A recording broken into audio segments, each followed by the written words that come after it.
Good morning to all my students. Hope you are all fine. Be safe and healthy. So, today I start with a new topic, stabilities of cycloalkanes. Stabilities of cycloalkanes. इसमें हम पढ़ेंगे Baeyer strain theory, Wilson and Moffat's modification, and further Sasses-Mohr's theory.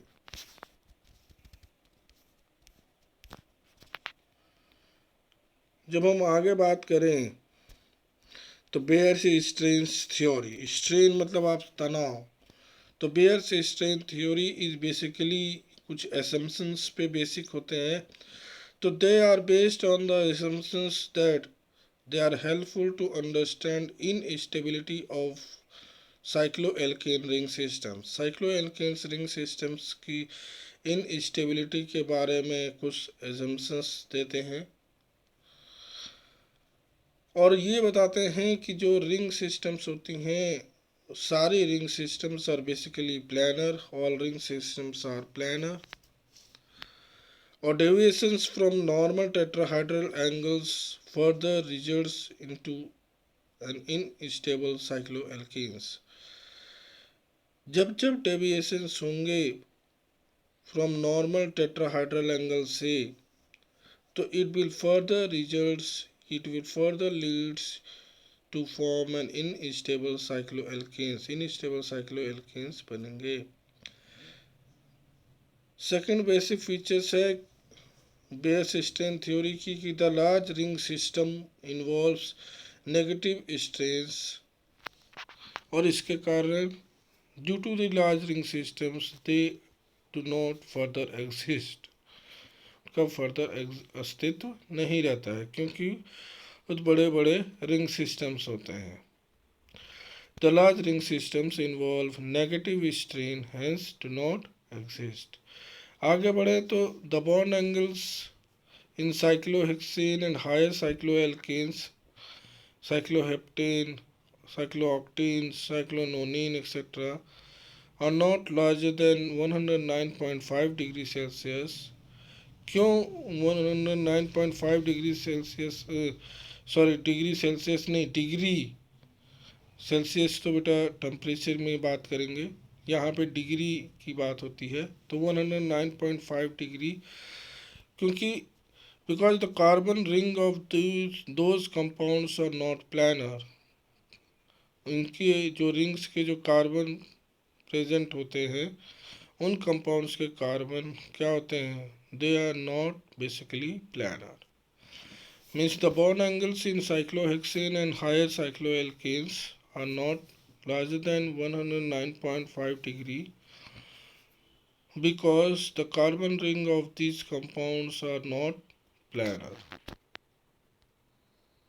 जब हम आगे बात करते हैं bear strain theory में ही तो एडोल्फ बेयर ने 1885 में प्रपोज किया था a theory to explain the relative stability of a first few cycloalkanes.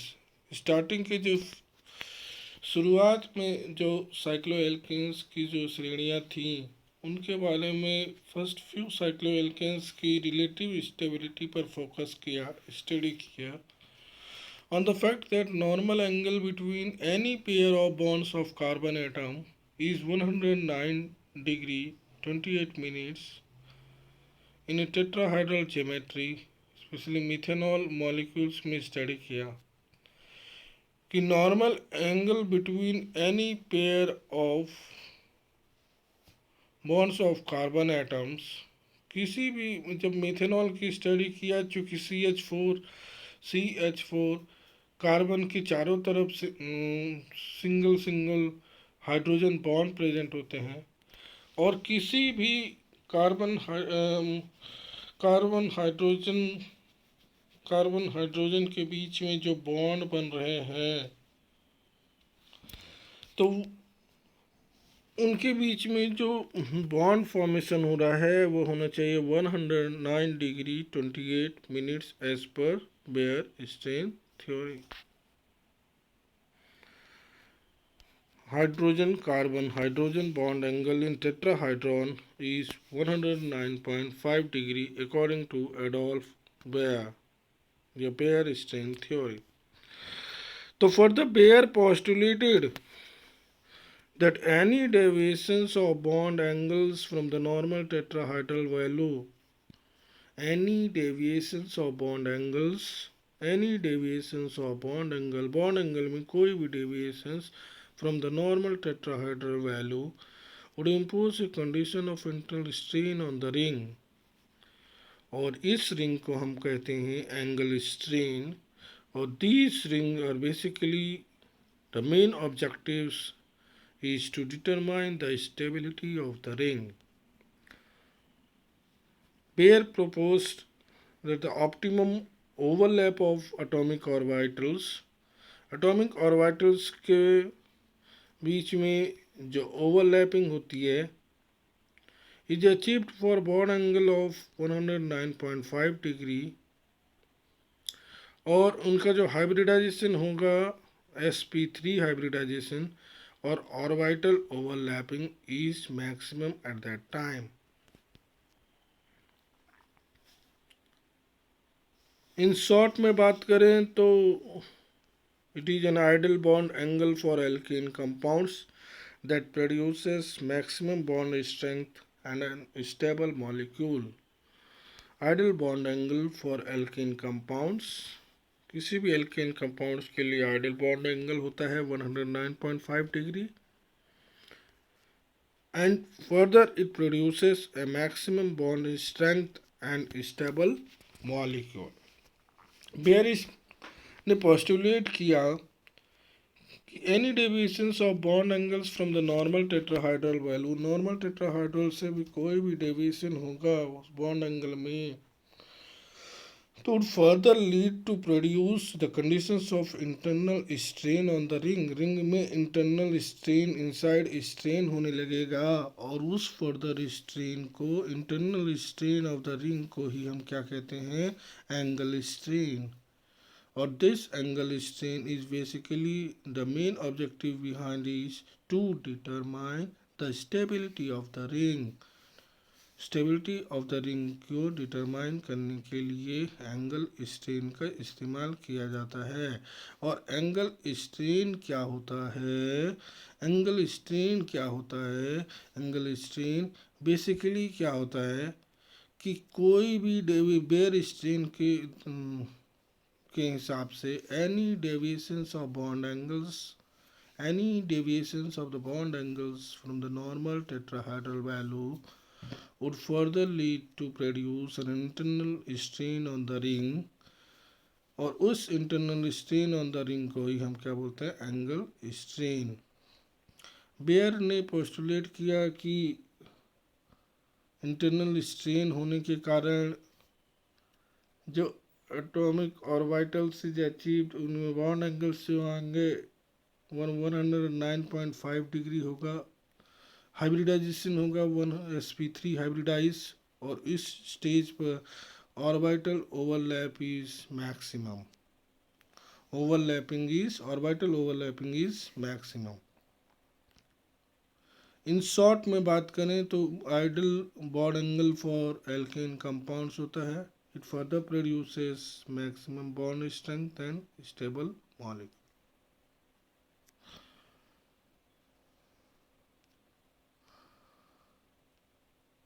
आगे बात करें हम यहाँ पे बेयर स्ट्रेन थ्योरी में ही, तो हम देख रहे हैं हाइड्रोजन के बीच में जो बॉन्ड एंगल है 109.5 डिग्री, तो स्ट्रॉन्ग बॉन्ड है. और वहीं जब हम देख रहे हैं सेकंड केस में, बी वाले केस में means first case propane and second case हम देख रहे हैं एक साइक्लिक रिंग 3 कार्बन से बनी है, तो साइक्लोप्रोपेन. प्रोपेन के केस में देख रहे हैं कि बॉन्ड एंगल क्या हो रही है, 60 डिग्री हो रहा है, means they produces a weak bond. Maximum overlaps occurs in propane के केस में हम देख रहे हैं तो for an open chain compound propane, propane open chain compound first वाला हम देख रहे हैं, when carbon is connected to other two carbon atoms, it is sp3 hybridize and utilizes these hybrid orbitals to form the bonds, strong sigma bond बनाने के लिए। Means open chain compound propane के case में हम देख रहे हैं कि carbon is connected to the other two carbon atoms,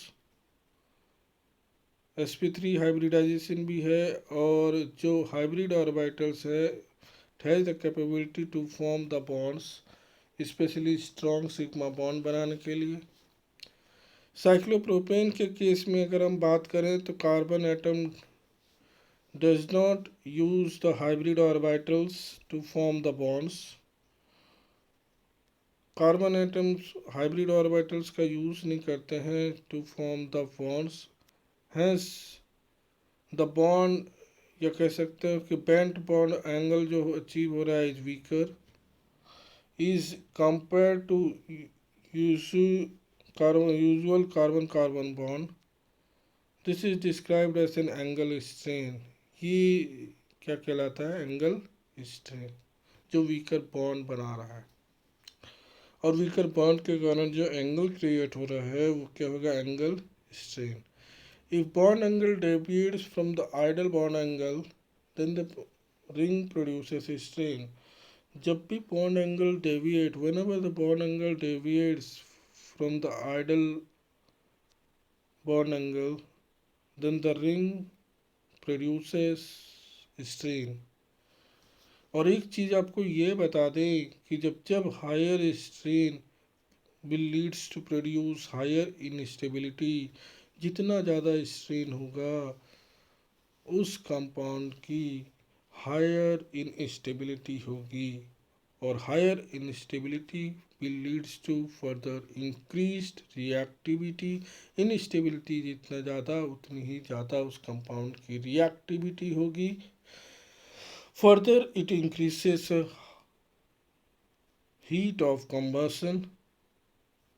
अगर सिंपल सी बात करें तो higher the deviation lesser the instability, जितनी ज़्यादा डेविएशन होगी उतनी कम उसकी लेसर द इनस्टेबिलिटी। आगे बेयर स्ट्रेन थ्योरी में और देखें तो यहाँ हम देख रहे हैं डेविएशंस की बात करते हैं तो पहली चीज़ तो कार्बन एटम्स और sp3 हाइब्रिडाइज, और जो एक्सपेक्टेड बॉन्ड एंगल्स है 109.5 डिग्री। सभी में हम क्या कर रहे हैं कि कंसिडर करें तो हम देख रहे हैं जब फर्स्ट केस में जब साइक्लोप्रोपेन है, फिर साइक्लोब्यूटेन है, फिर साइक्लोपेंटेन है, तो साइक्लोप्रोपेन के केस में जब हमने 109.5 डिग्री माइनस 60 डिग्री किया तो 49.5 डिग्री आया। सिमिलरली डेविएशंस जब हमने अचीव किया 19.5 डिग्री का इन केस ऑफ साइक्लोब्यूटेन और 1.5 डिग्री का इन केस ऑफ साइक्लोपेंटेन। तो यहाँ पे हम देखें कि Baeyer observe different bond angles for different cycloalkanes, अलग अलग साइक्लोएल्केन्स के लिए अलग अलग बॉन्ड एंगल्स आया, and also observe some different properties and stabilities. और इस बेसिस पे, on that basis, Baeyer's proposed an angle strain theory, और इस थ्योरी को बोला the theory explains the reactivity and stability of cycloalkanes, activity and stability of cycloalkenes.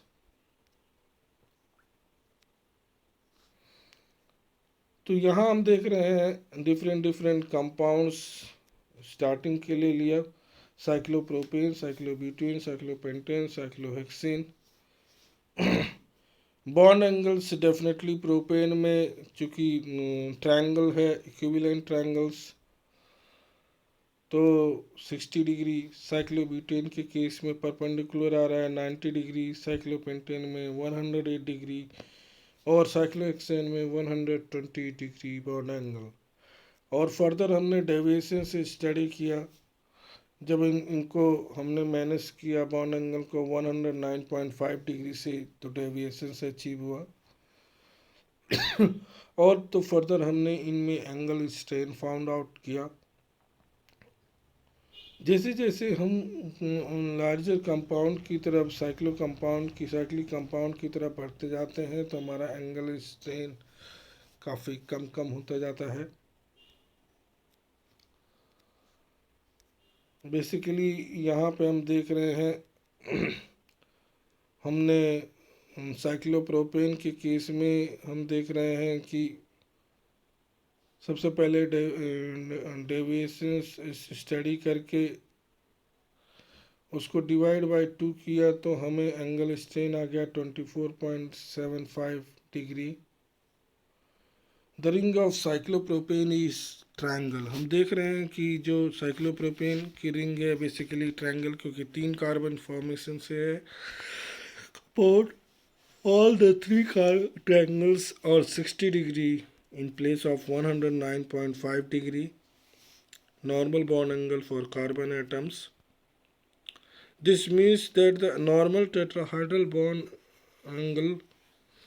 tetrahedral angles between these two bonds is compressed to 60 degree, and that each of the two bonds involved is pulled in by 24.575 degree. The value जो 24.75 degree आया है, it further represents the angle strain, या फिर इसी angle strain को कहते हैं कि deviations through which each bond bends from the normal tetrahedral directions. तो ये सारी चीज़ें हमने बेयर स्ट्रेन थ्योरी में पढ़ा। फर्दर इसी बेयर स्ट्रेन थ्योरी में आगे बढ़े हम, तो in the same manner similarly cyclobutane is square, जब हम उसको साइक्लिक रिंग ड्रॉ करते हैं, साइक्लिक स्ट्रक्चर ड्रॉ करते हैं, and the bond angles 90 degree in place of 109.5 degree. तो यहाँ पे हम एंगल स्ट्रेन हम देखते हैं, जब divide by 2 109.5 degree minus 90 degree divide by 2 करते हैं, तो एंगल स्ट्रेन आता है 9.75 डिग्री का। तो deviations for cyclopropane and cyclobutane ring systems form normal tetrahedral angle, it will further leads to produce a strain in the ring. तो according to Baeyer's cyclopropane should be highly strain, cyclopropane में सबसे ज़्यादा strain होगा, और जितना ही ज़्यादा strain होगा उतना ही ज़्यादा it will be most unstable compare to cyclobutane. Similarly अगर हम साइक्लोपेंटेन की बात करें, तो यहाँ पे हम एंगल स्ट्रेन 0.75 डिग्री का देख रहे हैं। तो it is consider to be under least strain, सबसे कम स्ट्रेन जो प्रोड्यूस होगा वो साइक्लोपेंटेन में, मतलब अगर इस कंपेयर टू, जब हम कंपेरिजन करें साइक्लोप्रोपेन, साइक्लोब्यूटेन, साइक्लोपेंटेन, तो इन तीनों के रेस्पेक्ट में चूँकि सबसे कम जो एंगल स्ट्रेन है वो साइक्लोपेंटेन का होता है 0.75 डिग्री, वहाँ पे अप्रोक्स 27 के करीबन होता है, फिर 9.7 के करीबन इसमें आ रहा है साइक्लोब्यूटेन में, और साइक्लोपेंटेन में 0.75 डिग्री। तो चूँकि सबसे कम एंगल स्ट्रेन है, तो ऑब्वियस सी बात है इसमें लीस्ट स्ट्रेन होता है, और लीस्ट स्ट्रेन होने के कारण, एंगल स्ट्रेन होने के कारण, it is this cyclopentan is most stable most stable cycloalkanes as compared to, when we compare to cyclopropane propane, cyclobutane, cyclopentane. तो ये तीनों की कंपैरेटिव स्टडी में cyclopentane contains a least strain on, and due to the least strain stability is high।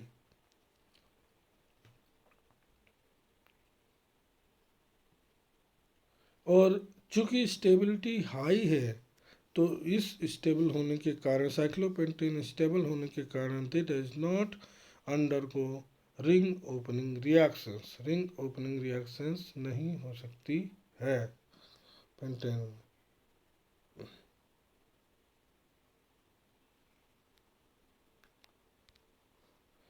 आगे बढ़े हम bear strain theory में ही, तो डेफिनेटली एंगल स्ट्रेन जब हम cyclohexane is higher than that in case of cyclopentane. Pentane की तुलनात्मक रूप में साइक्लोहेक्सेन में हायर स्ट्रेन होता है, और this strain increases continuously with increase in number of carbon atoms in the ring.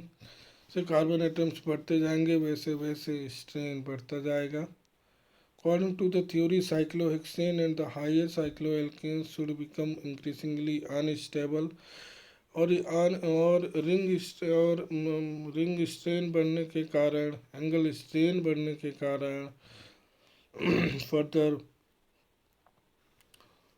जितना ज़्यादा एंगल स्ट्रेन होता जाएगा उस कंपाउंड की अनस्टेबिलिटी उतनी ज़्यादा होगी, और अनस्टेबिलिटी ज़्यादा उतनी ही ज़्यादा उस कंपाउंड की रिएक्टिविटी होगी। इस therefore according to Baeyer strain theory, जब हम रिलेटिव ऑर्डर ऑफ स्टेबिलिटी की बात करते हैं साइक्लोएल्केन्स के, तो रिलेटिव ऑर्डर ऑफ स्टेबिलिटी में साइक्लोपेंटेन पहले, फिर ब्यूटेन, फिर cyclopropane, cyclopentane, cyclobutane and cyclopropane. आगे बात करें वेरियस लिमिटेशंस की, तो फर्स्ट लिमिटेशन से हो जाता है कि Baer was Adolf Baer was not able to explain the effect of angle strain in larger ring systems। Ring systems में, साइक्लिक रिंग सिस्टम्स में इफेक्ट ऑफ एंगल स्ट्रेन को समझाने में असफल थे एडोल्फ बेयर। एडोल्फ बेयर के हिसाब से cyclopentane should be much more stable then cyclohexane, but practically it is reverse. Larger ring systems are not possible according to the Bayer as they have a negative strain। Larger ring systems possibly बनना आसान नहीं है क्योंकि उनके बीच में negative strain ज़्यादा होता है, but they exist and are much stable. Larger ring systems are not planar. आगे बढ़े हम कोल्सन-मोफिट मॉडल और concept of maximum overlap of carbon orbitals. Coulson Moffitt model और concept of maximum overlap of carbon orbitals, इसे ही हम bent bonding या बनाना bond theory बोलते हैं। Maximum overlap of carbon orbitals known as a bent bonding और banana bond theory. इसी को ही हम कोल्सन-मोफिट मॉडल भी कहते हैं। तो यहाँ पे जब बेंट बॉन्ड की बात करते हैं तो आप बेंट बॉन्ड की बात करते हैं तो definitely a bent bond also known as a banana bond, it is a type of covalent chemical bond with geometry और somewhat indicative of a banana. Basic terminology की बात करते हैं तो it further leads to the representation of general representation of electron density और configuration resembling a similar bent structure within a small ring molecules such as cyclopropane। तो हम यहाँ पे देख रहे हैं कि it contains double or triple bonds within a compound, that is an alternative to the sigma and pi bond.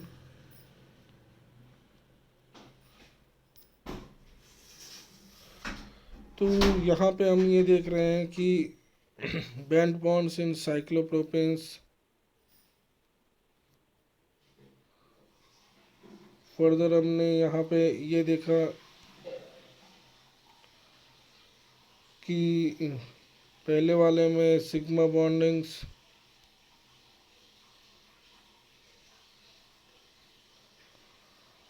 फिर sigma bond है तो उसके कारण गुड ओवरलैपिंग स्ट्रॉन्ग बॉन्ड हो रहा है। सेकंड केस में हम देख रहे हैं कि पुअर ओवरलैपिंग, और due to poor overlapping formation of a weak bond हो रहा है। और नीचे बेसिक उनके स्ट्रक्चर्स के बेस में, साइक्लिक रिंग्स के बेस में हमने देखा कि anyhow they are resemblance to the formation of a banana.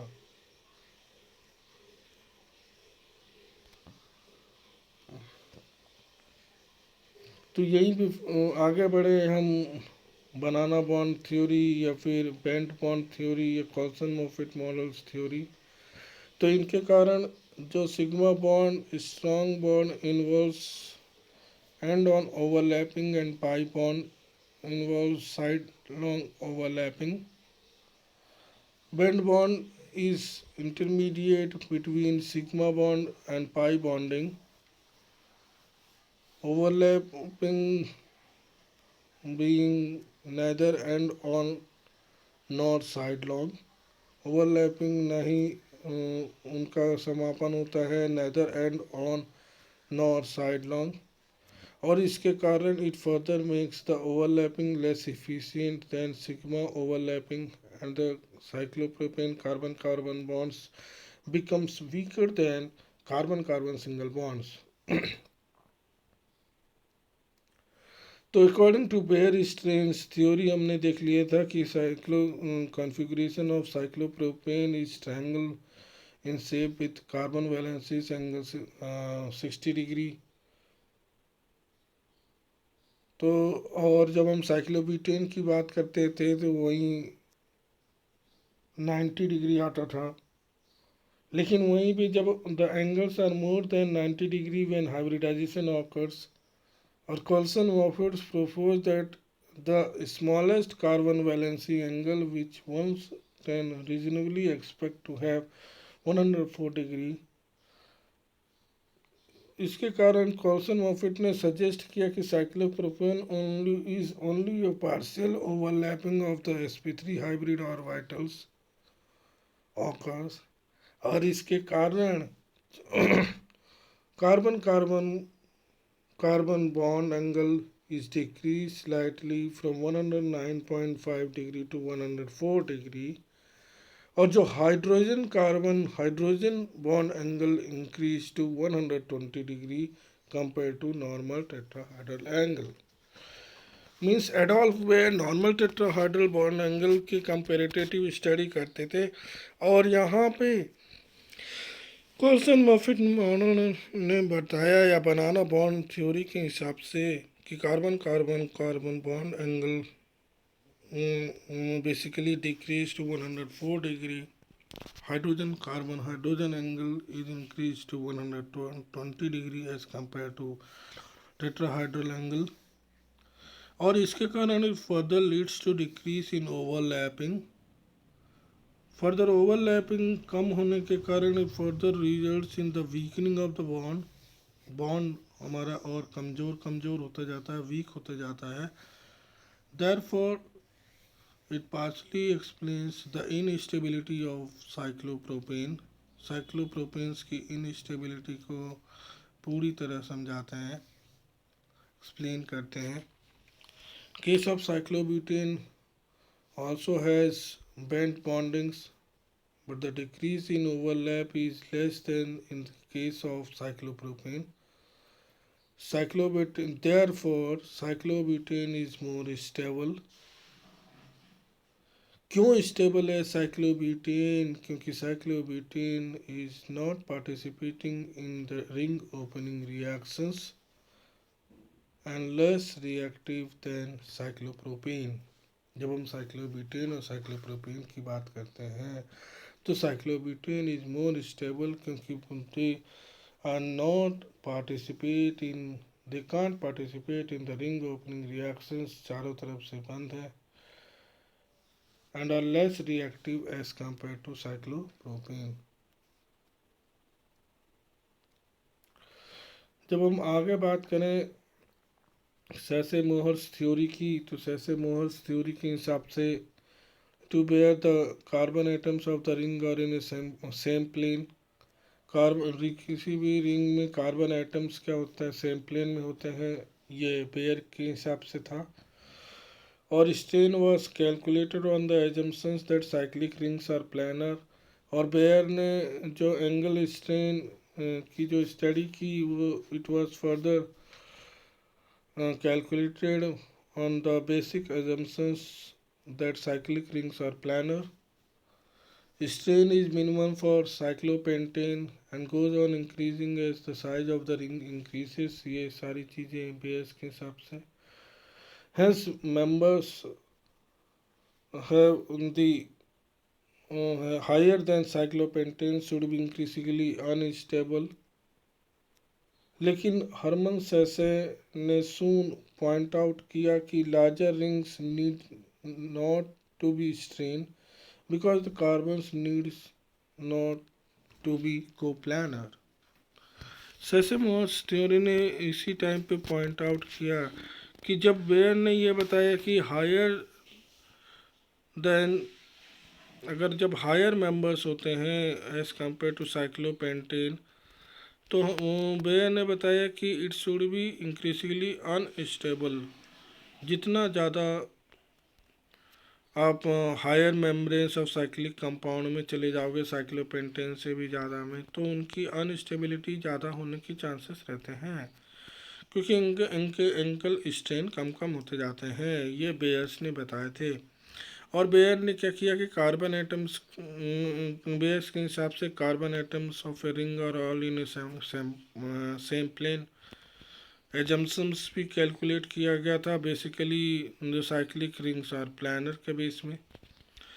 तो हरमन सेसे ने सून पॉइंट आउट किया कि जितने ज़्यादा रिंग होंगे, जितने बड़े रिंग होंगे, larger the rings need not be strain because the carbon needs to be coplanar. Carbon क्या होना चाहिए? को-प्लानर होना चाहिए। Sachse Mohr's theory postulated that higher member ring can become free from strain. जितना ज़्यादा लार्जर मेम्ब्रेन वाले ring रहेगी, higher membrane वाले रिंग रहेगी, it can become free from strain, strain से फ्री हो सकते हैं, मुक्ति पा सकते हैं। If all the ring carbons are not forced into one plane, they exhibit into two non-planar folded or puckered conformations, both of which are completely free from strain. These are strainless as the carbon atoms lie in different plane and the normal valency angle, bond angle, normal tetrahedral bond angle is 109.5 degree is retained. हमने यहाँ पे देखा, आगे देखेंगे chair form, इसी को बोलते हैं जेड फॉर्म। बोट फॉर्म को ही हम बोलते हैं सी फॉर्म, इनके शेप्स के कारण। यहाँ पे हम देख रहे हैं कि boat formation of a cyclohexane और chair formation of a cyclohexane, chair formation of a cyclohexane. ठीक है, तो फर्दर यहाँ पे हम आगे बढ़े फर्दर सेसे-मोहर्स थ्योरी में ही। तो chair formation is most stable conformation of cyclohexane. In chair formation of a cyclohexane, there are two types of positions, axial and equatorial positions. Axial positions perpendicular to the plane of the ring, axial position है perpendicular is to the plane of the ring, और वहीं पे equatorial positions are around the plane of the ring. Mohs further elaborated this theory and applied it to the compounds with two whenever the two rings fuse together. So these are all about the stability of cycloalkanes.